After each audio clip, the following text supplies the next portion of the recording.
कलाम सुनने के लिए तैयार हैं? पुराने अहदनामा में से देखेंगे सलातीन की किताब 21वां बाब, पहला सलातीन 21वां बाब पहली आयत से। इन बातों के बाद ऐसा हुआ कि यिज्राईली नबूत के पास, यिज्राईल में एक ताकिस्तान था जो सामरिया के बादशाह अखीअब के महल से लगा हुआ था। सो अखीअब ने नबूत से कहा, अपना ताकिस्तान मुझको दे दे। क्या कर? अपना ताकिस्तान मुझको दे दे ताकि मैं उसे तरकारी का बाग बनाऊं, क्योंकि वो मेरे घर से लगा हुआ है और मैं उसके बदले तुझको उससे बेहतर ताकिस्तान दूंगा, या अगर तुझे मुनासिब मालूम हो तो मैं तुझको उसकी कीमत नकद दे दूंगा। दोनों सूरतों में it was a good deal कि या मैं उसके बदले तुझे दूसरा ताकिस्तान दे दूंगा, या फिर मैं तुझे अगर बेहतर मालूम हो तो रकम क्या दे दूंगा? नगद दे दूंगा। नबूत ने अखीअब से कहा, अखीअब क्या है? बादशाह। अखीअब क्या है? इसकी बीवी जो है बड़ी मशहूर खातून रही है, उसका नाम इजबल, और उसके जो शोहरत है वो अच्छे कामों के सबब से नहीं थी। वो खुदा के लोगों के खिलाफ, खुदा की शरीयत के खिलाफ और अच्छे किरदार की मालिक का भी नहीं थी। इजबल का शौहर जो है वो सामरिया का क्या था? बादशाह था। ये बादशाह जो था ये अपनी बीवी की लीडरशिप के अंडर इन्फ्लुएंस बादशाही करता था। अब इस बादशाह का एक महल जो था वो सामरिया में था, जो कैपिटल है। एक महल जो था वो इजराइल के इलाका में था। अब वहां पर बादशाहों के महल कई जगहों पर होते हैं, तो इसका एक महल सामरिया में, दूसरा महल इजराइल में था। जो महल उसका इजराइल में था, उस महल के बिल्कुल ही साथ एक शख्स जिसका नाम नबूत था, उसका एक ताकिस्तान था। अब वो चूंकि इतना ज्यादा अमीर आदमी नहीं था, बादशाह के महल के सामने उसका ताकिस्तान को इतना खूबसूरत लगता नहीं था। जब बहरिया टाउन ने कराची में प्रोजेक्ट शुरू किया तो एक बहरिया टावर उन्होंने बनाया है जो क्लिफ्टन में है और बिल्कुल अब्दुल्ला शाह गाजी के मजार के साथ। अगर आपने कभी विजिट किया हो अब्दुल्ला शाह गाजी का मजार या उसके पास से गुजरे हो तो आपको पता होगा। उस मजार के बिल्कुल साथ एक बहुत बड़ी बिल्डिंग खड़ी की है मलिक रियाज ने, जिसको बहरिया टावर्स कहते हैं। जब वो टावर उसने खड़ा किया तो उसके इर्द गिर्द कुछ जगहें इतनी खूबसूरत और मुनासिब नहीं थी, और मजार की हालत भी वो नहीं थी जो टावर बनने के बाद हुई है। तो उसने मजार को भी बेहतर किया ताकि मेरे इर्द गिर्द बेहतर हो। ब्रिज भी बनाया, अंडरपास भी बनाए, आगे पीछे सारी रौनक दुबाला कर दी। वजह क्या थी कि मैं एक ब्रांड हूं और मेरे साथ इर्द गिर्द भी चीजें खूबसूरत होनी चाहिए। इसी तरह वो बादशाह जो सामरिया का बादशाह है, अखीअब है, उसके महल के साथ नबूत का ताकिस्तान था। वो ताकिस्तान को इतना खूबसूरत नहीं था। बादशाह को ये अच्छा नहीं लगता था कि ये मेरा महल है, मेरे महल के साथ कोई इतनी खूबसूरत जगह नहीं है, मैं इससे ये ताकिस्तान लेता हूं और वहां अपने हिसाब से कंस्ट्रक्शन करता हूं या अपने हिसाब से कोई बाग बनाता हूं जो खूबसूरत हो, शानदार हो, मेरी शान के शायान हो। वो नबूत के पास गया जो एक अच्छा अमल है। नबूत के पास जाकर उसने कहा, देख मेरे महल से मुत्तसिल तेरा पाकिस्तान है, मुझे ये चाहिए।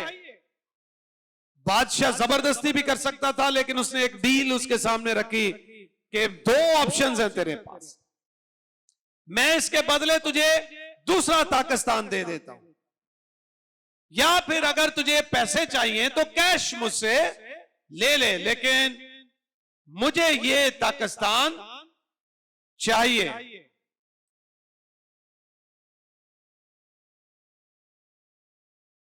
और मैं उसके बदले में तुझे बेहतर पाकिस्तान दूंगा, जैसा तेरा है उससे बेहतर दूंगा, और अगर तुझे मुनासिब मालूम हो तो मैं तुझको उसकी कीमत नकद दे दूंगा। नबूत ने अखीयब बादशाह से जो कहा वो आज का हमारा टॉपिक है। नबूत ने अखीयब बादशाह से कहा, खुदावंद मुझसे ऐसा ना कराए। मालिक नबूत है, लेकिन बादशाह उससे आगे कहता है ये पाकिस्तान मुझे दे, इसके बदले बेहतर पाकिस्तान ले ले या पैसे ले ले। नबूत ने क्या कहा, खुदावंद मुझसे ऐसा ना कराए, खुदावंद मुझसे ऐसा ना कराए कि मैं तुझको अपने बाप दादा की मिरास दे दूं। हमारा आज का टॉपिक होगा अपनी मिरास की हिफाजत करें। क्या करें? अलर परवेज साहब, अपनी मिरास की क्या करें? हिफाजत करें। अपनी मिरास की क्या करें? हिफाजत करें। Guard your inheritance.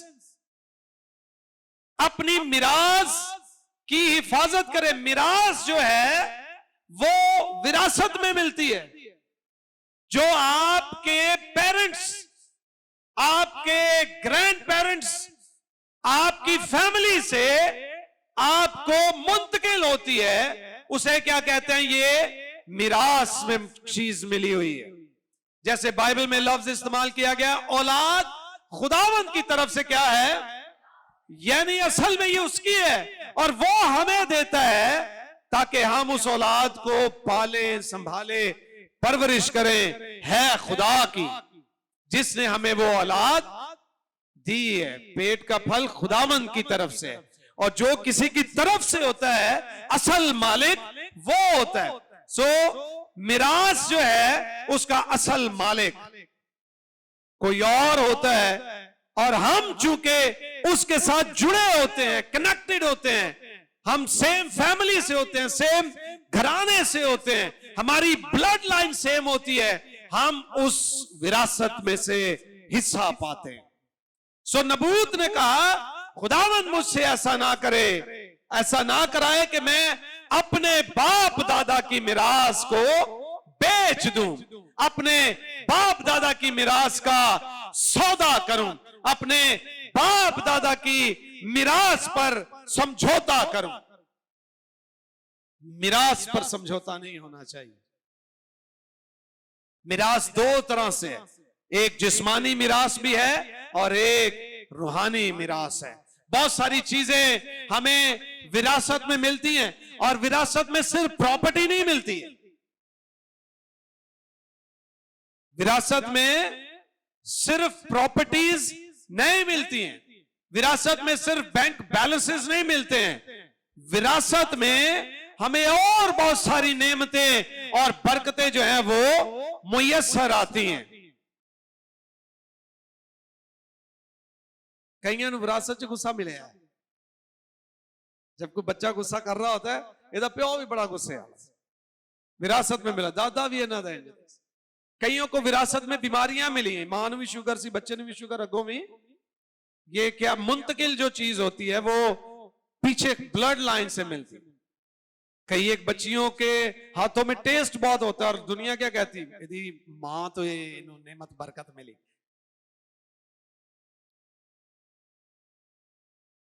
जो ईमान तेरी नानी लोइस का था वो आगे मुंतकिल हुआ है। सो ईमान भी विरासत में आगे मुंतकिल। सो जिस्मानी विरासत भी है और रूहानी मिरास भी है। हम बाइबल मुकद्दस में सीख रहे हैं कि नबूत ने कहा कि मैं जो मेरे बाप दादा की मिरास है उस पर समझौता हरगिज नहीं करूंगा। हमें जिस्मानी विरासत पर तो मैं कम बात करूंगा, वो उसका तो ख्याल रखना ही चाहिए। वो तो दुनिया रखती भी है। जो वडेरा कोई फौत होने वाला होता तो पता लगे ना ਇਹਦਾ ਮਾਲ ਕਾਫੀ ਹੈ, ਜਗ੍ਹਾ ਇਹਦੇ ਕੋ ਕਾਫੀ ਨੇ, ਪ੍ਰਾਪਰਟੀ ਹੈ, ਤੇ 4-5 ਪੁੱਤਰ ਹੋਣ ਤੇ ਫਿਰ ਐਵੇਂ ਹੀ ਮੈਂ ਸਾਹਮਣਾ ਔਰ ਜਿਹਦੇ ਪੱਲੇ ਕੁਝ ਨਹੀਂ ਹੁੰਦਾ ਔਰ ਪ੍ਰਾइवेट नौकरी ना पेंशन ना कोई गल ना बात, तू साम इस तरह के भी इश्यूज माशरे में मौजूद हैं। पर मिरास जो है उसकी हिफाजत जिसको मिली है उसने ही करनी। आमीन। अपनी मिरास पर सौदेबाजी ना करें। रूहानी मिरास या जिस्मानी मिरास। इसने कहा खुदावंद मुझसे ऐसा ना कराए कि मैं अपने बाप दादा की मिरास पर क्या करूं, सौदा करूं, मैं इसे नहीं बेचूंगा। ऐसा लगता है जैसे आज का दौर होता तो वो एक बोर्ड बनाता बड़ा और उस पर लिख के लगा देता नॉट फॉर सेल। कराची में तो आपको पता है लैंड माफिया और प्रॉपर्टीज का तो बड़ा मसला है। जगहों पर अक्सर कब्जे हो जाते हैं, तो जब गोठों में या दूसरे जो दूर इलाके हैं वहां कोई प्रॉपर्टी खरीदता है, जमीन खरीदता है, तो वहां 4 दीवारी खड़ी करके बाहर अपना नाम नंबर लिख के नीचे लिख देते ये जगह फरोख्त के लिए नहीं है। तो अगर वो दौर होता तो शायद वो भी बोर्ड लगा देता नॉट फॉर सेल। ये मिरास मुझे बाप दादा से मिली और नबूत का जो खानदान है इसकी जो लाइनेज है वो यूसुफ और इसहाक से जाके मिलती है। ये एक बाबरकत घराने से ताल्लुक रखने वाला शख्स। यूं ही उसने नहीं कहा खुदावंद मुझसे ऐसा ना कराए, यानी मैं ऐसा करना नहीं चाहता, खुदावंद मुझसे ऐसा ना कराए से मुराद ये है खुदावंद ऐसा होने ना दे, खुदावंद मुझे ताकत दे कि मैं बादशाह के सामने डटा रहा हूं, खुदावंद मुझे कमजोर ना पड़ने दे। उसने ना कर दी। बादशाह गमगीन होकर चला गया, दुखी हो गया, अपने बिस्तर पर लेट गया, मुंह एक तरफ कर लिया, खाना पीना छोड़ दिया। और इजबल उसके पास आई, उसकी बीवी, पूछा मसला क्या है, रोटी क्यों नहीं खाता?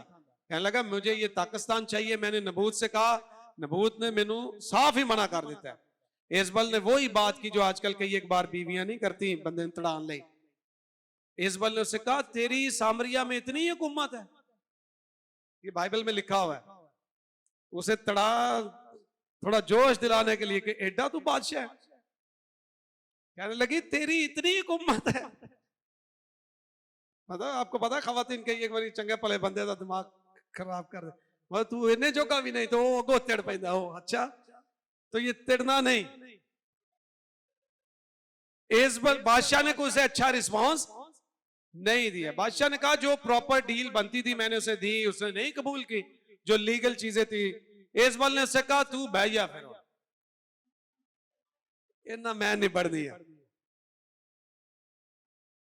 तो आज के दौर में नहीं, ऐसा पुरानी खवातीन भी बड़ी से कहा मैं नहीं बढ़नी है देना। उसने एक प्लान बनाया, ये मेरा टॉपिक नहीं है लेकिन मैं आपको सिर्फ इसलिए बता रहा हूं खवातीन कितनी कभी अगर चाहे तो क्या कुछ कर सकती। उसने प्लान बनाया, आखिर आपको कहा बस इन्हें जो गई है तू सौ मैं आप ही नहीं बढ़ना गई। उसने मंसूबा बनाया, खत लिखे इजराइल के इलाके के अमीरों को, जो खाते पीते लोग थे, जो नामवर लोग थे, खत लिखे। फिर एक प्रोपोगंडा तैयार किया, कहा कि हजूम इकट्ठा करो, लोगों को जमा करो। जब सब जमा हो जाए तो बीच में से 2 लोग उठे और नबूत पर इल्जाम लगाना शुरू कर दे। अपनी टीम में से 2 लोग इल्जाम लगाएं। इल्जाम लगाएं क्या? इसने खुदा पर लानत की है और बादशाह पर लानत की है। जैसे ही कोई कहे वैसे ही आपने पत्थर उठाने, संसार करना, कुछ ना कोई नहीं किधर सामने की गल हो, ये हो गया वो है। झूठा इल्जाम लगाओ, पत्थर मारना शुरू करो, वहीं उसे क्या कर दो, संसार कर दो। और ऐसा ही हुआ। इजबल ने लोगों को तैयार किया, वो गए, उस प्रोपोगंडा में शरीक हुए। नबूत जो अपनी मिल्कियत बेचना नहीं चाहता था, जो अपनी मिरास देना नहीं चाहता था, उसे एक मुकाम पर बिठाया, उस पर इल्जाम लगाया और उस झूठे इल्जाम के बाद उसे संसार कर करके उसी जगह लहू लहान करके कत्ल कर दिया गया। वापस आई, आकर बादशाह को कहती उठ, जा अपने पाकिस्तान पर क्या कर ले, कब्जा कर ले, क्योंकि मैंने तेरे लिए उसका बंदोबस्त कर दिया है। पर एक खास बात मैं आपको जो बताने वाला हूं, जो लोग मिरास पर सौदे नहीं करते हैं, दुश्मन उनके खिलाफ अगर कुछ करेगा तो उसका बदला लेने के लिए खुद खुदा खड़ा होगा। आमीन। और मैं आपको जो इनकरेज करना चाहता हूं वो ये है कि हमारी जिस्मानी मिरास की अपनी एक अहमियत है, लेकिन हमारा रूहानी जो ईमान है, असल मिरास हमारी ये है। मसीह पर जो हमारा एतकाद है, हमारा मसीही होना हमारी सबसे बड़ी मिरास है, जो हमें रूहानी खानदान से विरासत में मिला हुआ ईमान है कि खुदावंद यीशु मसीह हमारे लिए सलीब पर कुर्बान हुए। खुदावंद यीशु मसीह राह, हक और जिंदगी है। हमारा मसीह पर ईमान जो है, यह हमारी सबसे बड़ी मिरास है। इस पर सौदा नहीं होना चाहिए। आमीन। और आजकल हम ईमान पर समझौते करते हैं, ईमान पर तकिया, ईमान पर समझौता करके ईमान से मुनहरिफ हो जाते हैं, दीन से मुनहरिफ हो जाते हैं।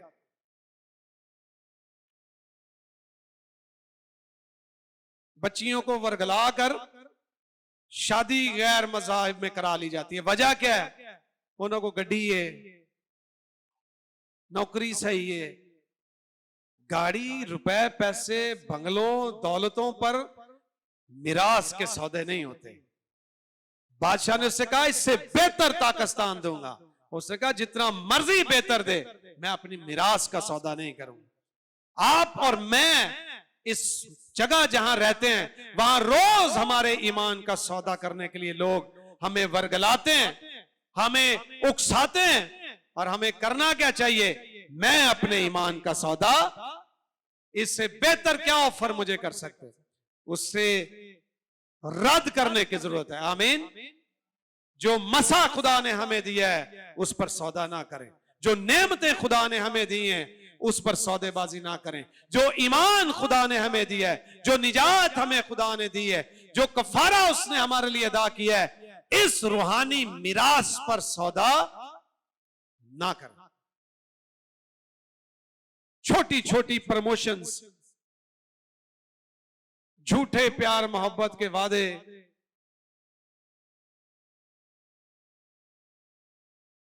और हम उसमें बहकर अपने ईमान जो हमें बाप दादा से मिला है उसका सौदा कर देते। ऐसा ना कर, कायम रहे, नुकसान जितना भी हो जाए, चाहे जान ही क्यों ना चली जाए।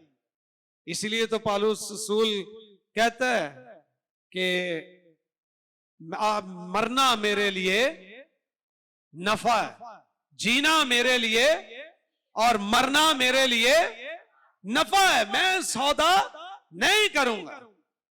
जान देने तक भी वफादार रहे तो जिंदगी का ताज। अपनी मिरास की हिफाजत करें, यानी अपने ईमान की हिफाजत करें, अपने रूहानी खानदान की हिफाजत करें, अपनी रूहानी नेमतों की हिफाजत करें।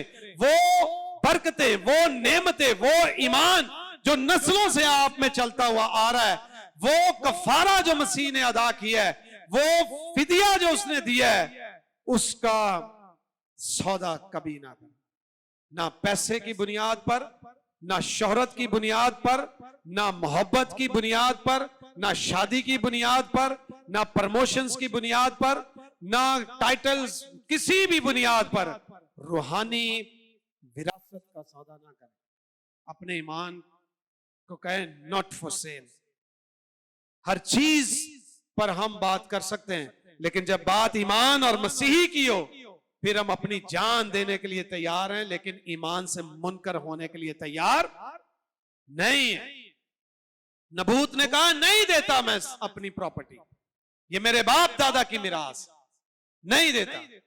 उसने कहा फिर मर जाएगा। उसने मरना कबूल किया। जब मर गया, जिस जगह उसका लहू बहा था, खुदा ने अपने नबी को वहां भेजा। खुदा ने कहा जा, और खुदावंद का नबी वहां पहुंचा, एलिया ने आकर उनसे बात की और वहीं पर खड़े होकर एलिया ने एक नबूवत की और कहा, खुदावंद यूं फरमाता है कि चूंकि तुमने नबूत के साथ, जो मेरे साथ वफादार था, अपनी मिरास की हिफाजत कर रहा था, तुमने ज्यादती की है और उसे कत्ल किया है। जिस जगह तुमने उसे कत्ल किया है, इसी जगह कुत्ते एजबल और अखीब का खून चाटेंगे। ये खुदा का कलाम गजब के तौर पर उन पर जारी हुआ कि कुत्ते एजबल और अखीब का खून चाटेंगे। और ऐसा हुआ। ये आप पहला सलातीन पढ़े, दूसरा सलातीन पढ़े, बाद में एलिया ने जो कुछ कहा था, अखीब भी कत्ल हुआ, इजबल भी कत्ल हुई, दोनों कत्ल हुए, दोनों के खून को जानवरों ने चाटा। खुदा मिरास की हिफाजत करने वालों का बदला खुद लेता है, खड़ा हो जाता है।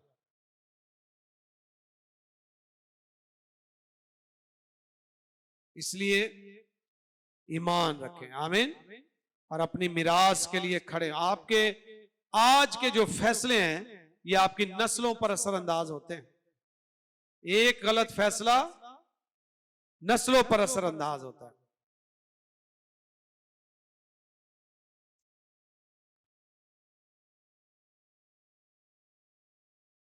इसलिए कायम रहें खुदावंद पर, आमीन। रोमियो 8वां बाब 12वीं आयत से, बस है भाइयों, हम कर्जदार तो हैं मगर जिस्म के नहीं, कि जिस्म के मुताबिक जिंदगी गुजारें, क्योंकि अगर तुम जिस्म के मुताबिक जिंदगी गुजारोगे तो जरूर मरोगे, और अगर रूह से बदन के कामों को नेस्त नाबूद करोगे तो जीते रहोगे। इसलिए कि जितने खुदा के रूह की हिदायत से चलते हैं वही खुदा के बेटे हैं, क्योंकि तुमको गुलामी की रूह नहीं मिली जिससे फिर डर पैदा हो, बल्कि लेप पालिक होने की रूह। मिरास का ताल्लुक किससे है? खानदान में होने से। तुम्हें लेप पालिक होने की रूह मिली है, जिससे हम अब्बा यानी है बाप कहकर क्या करते हैं?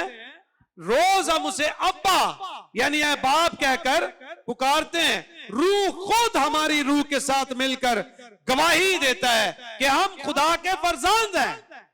सब कहिए हालेलुया, हालेलुया, हालेलुया। जो कुछ बाप का है वो औलाद का है, आमीन। और हम किसके फरजांद हैं? खुदा के फरजांद हैं। हमारी मिरास का कोई हिसाब नहीं है, आमीन। और जो खुदा के फरजांद हैं उनकी मिरास स्पिरिचुअल है, जिस्मानी नहीं, रूहानी मिरास है, चूंकि खुदा रूह है, आमीन। और हम उसकी औलाद भी रूहानी है और हमारी मिरास भी रूहानी है। और इब्लीस हमारी रूहानी मिरास पर आकर हमें सौदेबाजी करने के लिए कहता है। हमारी रूहानी नेमतें, हमारी रूहानी बरकतें, हमारे मसा को हमसे छीनना चाहता है। और हम वही हरकतें करते हैं, वही काम करते हैं, वही बातें करते हैं जिससे ये सारी चीजें हमसे छीन जाएं। हम उस मिराज की हिफाजत नहीं करते जो आसमान से मिली है। और लिखा है आगे, रूह खुद हमारी रूह के साथ मिलकर गवाही देता है कि हम खुदा के फरजांद हैं। और अगर फरजांद हैं तो वारिस भी हैं। अगर फरजांद हैं तो फिर हम क्या हैं? वारिस तो मिरास का होता है। इसका मतलब यह है कि एक मिरास जिस्मानी खानदान से मिलती है, एक मिरास आसमानी बाप से मिलती है। दुनिया के लोग दुनिया की मिरास छीनना चाहते हैं, इब्लीस हमसे आसमानी बाप की दी हुई मिरास छीनना चाहता है। आपकी नेमतें, आपकी बरकतें, आपकी बुलाहट, आपका मसा, आपकी तरक्की, आपकी वफादारी, फर्माबरदारी, रास्ती, पाकीज़गी, सब कुछ छीनना चाहता है, क्योंकि ये मिरास में मिलता है। छीनना चाहता है। जब छीनने आए तो उसे कहे नॉट फॉर सेल।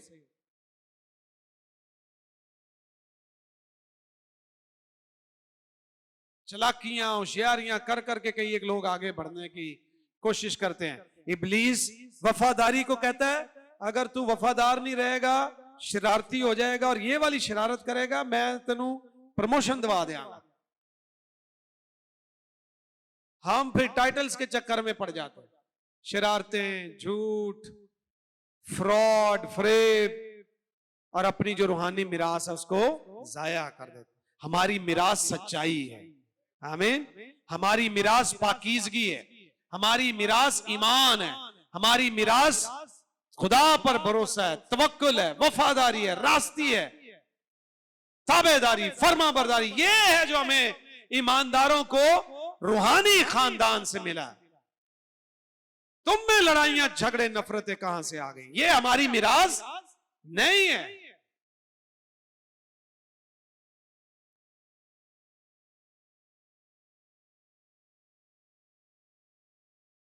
अगर फर्जंद हैं तो वारिस भी हैं, यानी खुदा के वारिस और मसीह के हम मिरास।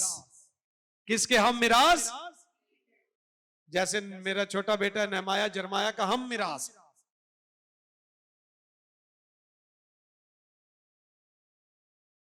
ये क्या है उसका? हम मिरास। जिथे मर्जी आकड़ के तुझे नखलो क्या साधन है, मेरा भी हिस्सा है। बेटे यही तो कहते मेरा भी, मैं भी उसी बाप की औलाद हूं। हमें तो साफ कहा गया है कि खुदा के वारिस और मसीह के हम मिरास। जो मसीह का है वो हमारा है, आमीन। दुनिया हमें क्या ऑफर कर सकती है? सब कुछ उसका है, हम उसके साथ हम मिरास है, आमीन। हमारी विरासत की कोई हद, खुदा के वारिस और मसीह के हम मिरास हैं, बशर्त ये कि आपको पता ना, फिर प्यो आंख भी कर देता, अखबारां ते आ जाता। नाफरमान बच्चों की बाबत बाप लिख देते हैं, और जिसको आंख कर दिया जाए वो क्लेम नहीं करता। फिर अगर आप लीगली सारा कुछ करते हैं, बाद में फिर क्लेम्स नहीं है। तो यहां पर लिखा है बशर्त ये कि हम उसके साथ दुख उठाएं ताकि उसके साथ जलाल भी पाएं, आमीन, आमीन। थोड़ा बहुत जो दुख है ये तो दम भर की हल्की सी मुसीबत है, इसके बाद एक बहुत बड़ा जलाल पड़ा है, आमीन, आमीन। बाइबल में बेशुमार बातें हैं, बहुत सारी चीजें हैं, किसी और वक्त मैं शेयर करूंगा किस तरह मिरास और फिर बेटियों की मिरास जो है उसके बाबत बाइबल क्या कहती है। जिस्मानी मिरास, रूहानी मिरास। रूहानी तो सबके लिए है, जिस्मानी में भी बहुत कुछ है जो बेटियों में शेयर किया जा सकता है। अब मैंने तो अपने घर की सबसे पहली विरासत जो थी वो अपनी बेटी के नाम ही की, तो बेटियों को पहले से वो चीजें जो है ना वो एडजस्ट कर देनी चाहिए। बाइबल में भी उसके कई एक एग्जाम्पल्स मौजूद है। एक शख्स जो मर गया, उसका कोई बेटा नहीं था, ये अलग अलग वाकयात हैं, कोई बेटा नहीं था, उसकी बेटियां उठी थी अपनी मिरास के लिए। इर्द गिर्द वाले कब्जा करने लगे, उन्होंने कहा नहीं, हमें पता ये हमारा हक है, ये हमारी मिरास। वो मूसा के पास चले गई, मूसा केस लेके खुदा के पास चला गया, सुप्रीम कोर्ट। सुप्रीम कोर्ट से ऑर्डर आया, फिर खुदा ने, जो सबसे सुप्रीम कोर्ट है, खुदा ने मूसा से कहा कि वो बेटियां सही कहती हैं, मिरास का जो हक उनका बनता है उनको दिया जाए। अपनी मिरास के लिए उठी वो, आप अपनी रूहानी मिरास के लिए खड़े हो, रूहानी बरकतों, रूहानी नेमतों के लिए खड़े हो, फैसला करें, आमीन। आइए सर को झुकाएं, आंखें बंद करते हैं।